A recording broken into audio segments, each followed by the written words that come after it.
और जब बाप सुप्रीम सोल आते हैं तो देखो कितना सहज बतलाई देते हैं, आकर के बतलाते हैं।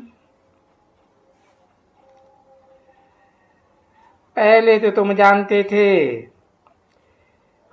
कि सृष्टि की आयु लाखों हजारों वर्ष है। अभी तुम जानते हो कि सृष्टि की आयु 5000 वर्ष है।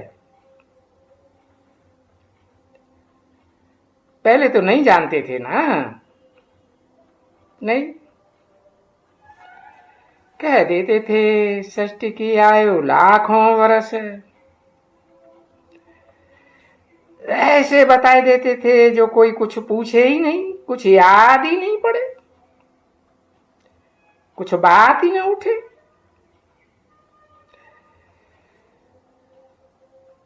तो ये हेवनली गॉड फादर बाप ने आकर के सहज सहज समझाया ना अभी कि भाई जो गीता में लिखा है संभवामि युगे युगे, और रामायण में लिख दिया है कल्प कल्प लगी प्रभु अवतारा, ये बात तो क्लियर नहीं हुई ना। अभी बाप बताते हैं कि भले शास्त्रों में लिखा हुआ तो है कि युग की आयु 1250 वर्ष होती है,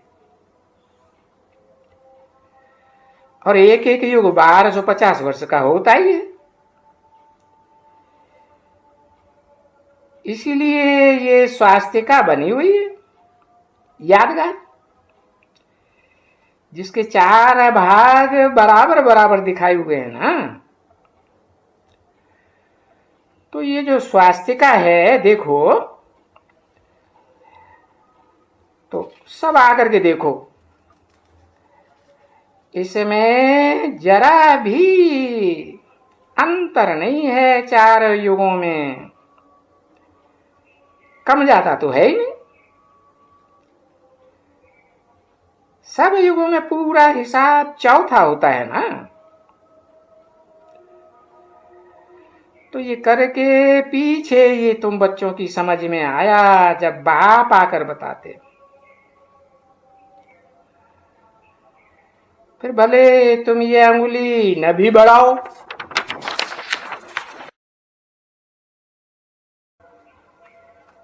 पर सिर्फ जैसे वो होता है ना,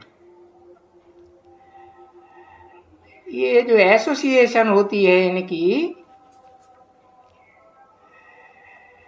किसी ने कहा वो रेड क्रॉस वालों की, हाँ रेड क्रॉस, रेड क्रॉस। तो देखो रेड क्रॉस का तो देखो 4 पूरा हिस्सा है ना।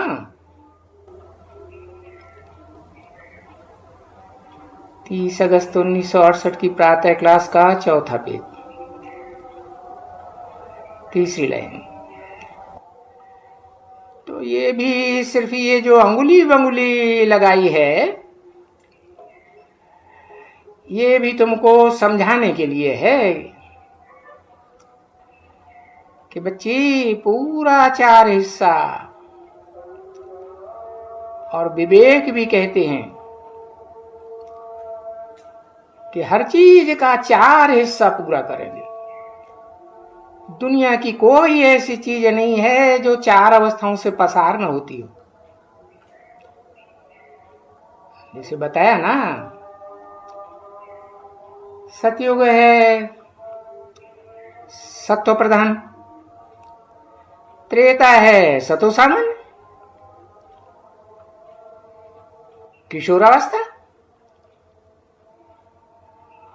और द्वापर है रजो प्रधान। रजोगुण शुरू हो जाता है ना, है? रजो धर्म को तो जानते हैं ना। तुम बच्चे कभी जगन्नाथ में भी गए होगे, तुम्हारे में से कोई होंगे जो पुरी में गए। तो देखो वहां भी चावलों का हंडा चढ़ाते हैं, तो वो भी पूरा 4 हिस्सा आपे ही हो जाते हैं। समझे ना? तो ऐसी युक्ति रखी हुई है समझाने के लिए कि तुम बच्चे आत्मा रूपी चावल हो ना, जिनका देह अभिमान का छिलका उतर जाता है। तो ऐसे चावलों को योग अग्नि पर रखो, ज्ञान अग्नि पर रखो, चावल रूपी आत्माओं को, तो वो तो ठीक करके उसमें कुंडे में पकाते